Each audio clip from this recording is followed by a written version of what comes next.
ابھی تو تمہارے کس کام کا نہیں ہے نا. اسی طرح کی ایک تصویر تمہارے اندر چل رہی ہے، وہ تمہارا دل وہ بھی ٹک ٹک ٹک کر رہا ہے.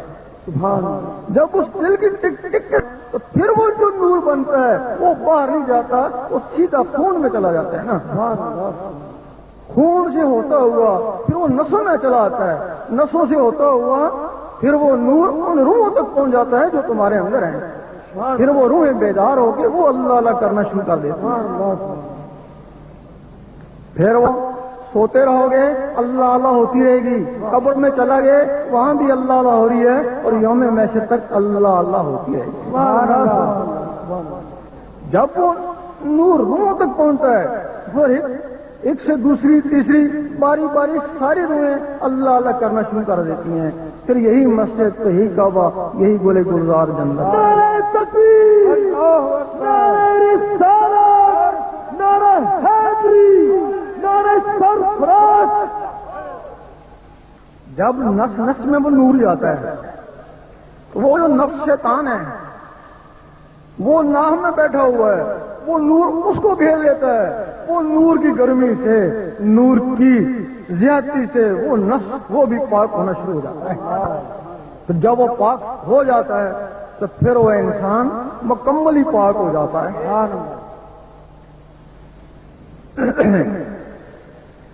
ہر وقت جب اللہ اللہ ہوتی رہتی ہے تو اللہ اللہ کا نور اس دل میں اکٹھا ہو جاتا ہے. جب نور اس دل میں اکٹھا ہو جاتا ہے، اللہ اور تمہارے درمیان جو وسیلہ ہے وہ تمہارا دل ہے. یہ ایک ٹیلی فون ہے. ٹیلی فون تب کام آتے ہیں جب اس میں بجلی ہو، اور یہ ٹیلی فون تب کام آتے ہیں جب اس میں نور ہو. جب یہ نور اس میں آتا ہے پھر تمہارے اندر کا ٹیلی فون آن ہو جاتا ہے. پھر تم یہاں بات کرو گے سیدھی اوپر، نماز پڑھو گے سیدھی اوپر، تلاوت کرو گے سیدھی اوپر. اس وقت نماز مومن کا معراج بن جائے گی اس ٹیلی فون کے ذریعے.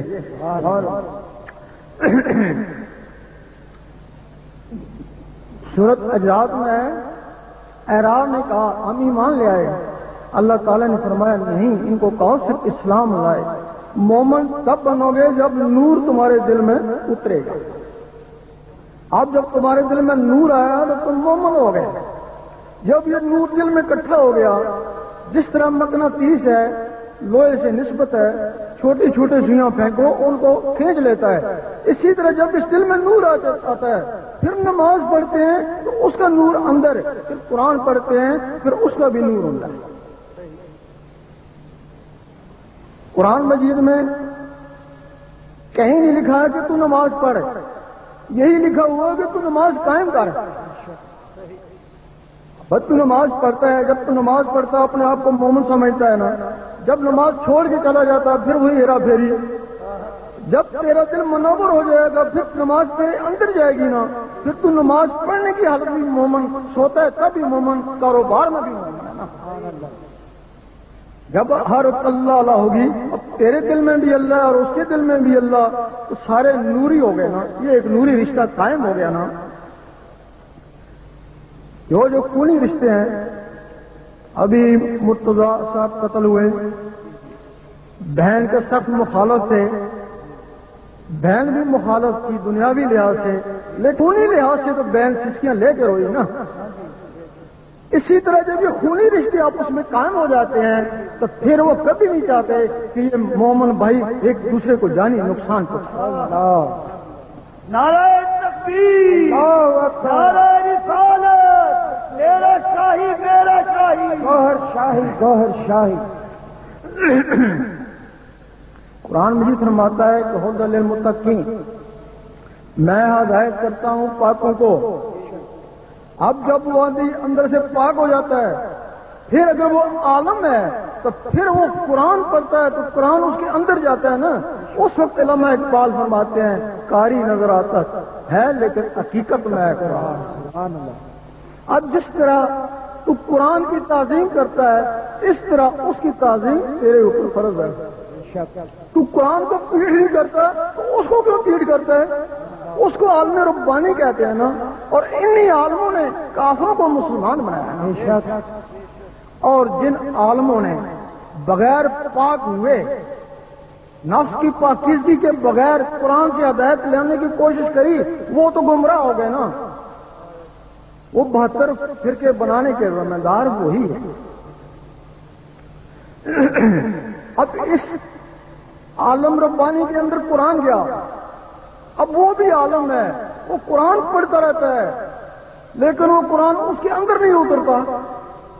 کافی عرصہ قرآن پڑھا، آخر سوچنے لگا چلو ان کو تو اللہ مل گیا، ہمیں نہیں ملا، ہم اب دنیا کی تلاش میں نکلتے ہیں۔ پھر اس نے کیا ایک جماعت بنا لی، اس کا ایک اسلامی نام رکھ لیا، قرآن کو بغلوں میں لیا، پھر سیاست میں نکل پڑا۔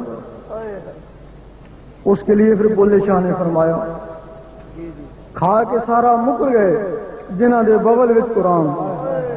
صبح کہتے ہیں کہ عورت حکومت نہیں کر سکتی، شام کو کہتے ہیں کہ عورت حکومت کر سکتی ہے۔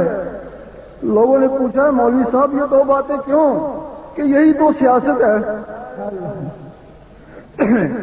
لوگوں نے کہا دیندار لوگوں کو سیاست بھی اپنی دیتی۔ وہ کہنے لگے اقبال نے کہا جدا اور دین سے سیاست تو رہ جاتی ہے چنگیزی۔ انہوں نے کہا کہ دین اور سیاست جدا جدا نہیں ہے، لیکن علامہ اقبال نے یہ سیاسی لیڈروں کو کہا تھا کہ اگر تمہارے سے دین جو نہ ہو گیا تو تم چنگیز ہی بن کے رہ جاؤ گے نا۔ انہوں نے اس کو اپنی سیاست میں گھڑ لیا نا۔ 5-6 سال لوگوں کو بھی سیاست میں لگا لیا۔ اگر کرسی ملی تو مولوی صاحب کو ملی نا، وہ جو 5-6 سال ساتھ لگ رہے ان کو کیا ہوا؟ اگر وہ 5-6 سال اللہ اللہ کرتے رہتے۔ سید سلطان پور رحمۃ اللہ فرماتے ہیں کہ میں کسی مدرسے میں نہیں پڑھا، میں نے صرف قرآن کا پہلا لفظ الف لے لیا، الف سے اللہ اللہ کرتا رہا، اللہ اللہ سے میرا سینہ منور ہو گیا۔ سبحان اللہ۔ جب حضور پاک نے چمکتے ہوئے سینہ دیکھا تو سینے سے سینے ملایا تو سارا علم سینے میں خود بخود آ گیا۔ ان کو 5-6 سال میں کچھ اللہ اللہ کا فیض تو مل جاتا نا۔ ہاں وہ کہنے لگے آپ کی جماعت میں بھی گئے، نمازیں بھی پڑھی، سیاست بھی کری، لیکن ہم کو اللہ تو نہیں ملا۔ مولوی صاحب نے کہا تم ایسا کرو کہ آپ جہاد کرو۔ کہ جہاد کیا ہوتا ہے؟ کہ وہ بشر کہتے ہیں حضور پاک کو اور وہ نور کہتے ہیں حضور پاک کو، جاؤ تم ان کو مارو وہ تم کو ماریں گے، یہی تو جہاد ہے۔ اب یہ فرقہ واریت جو ہے یہ ایسے ہی مولویوں کی پیداوار ہے۔ نعرہ تکبیر، نعرہ رسالت، تیرا شاہی میرا شاہی، حکومت کوشش کرتی ہے کہ فرقہ واریت ختم ہو جائے۔ کس طرح ختم ہو جائے؟ وہ جماعتیں بھی بن گئیں، وہ مولویوں کے اندر نفس وہ بھی اسی طرح کافر موجود ہیں، تو وہ کس طرح ایک ہونے دیں؟ ہاں سیاست کرسی کے لیے وہ ایک ہو سکتے ہیں، لیکن اللہ کے لیے وہ کبھی بھی ایک نہیں ہوں گے۔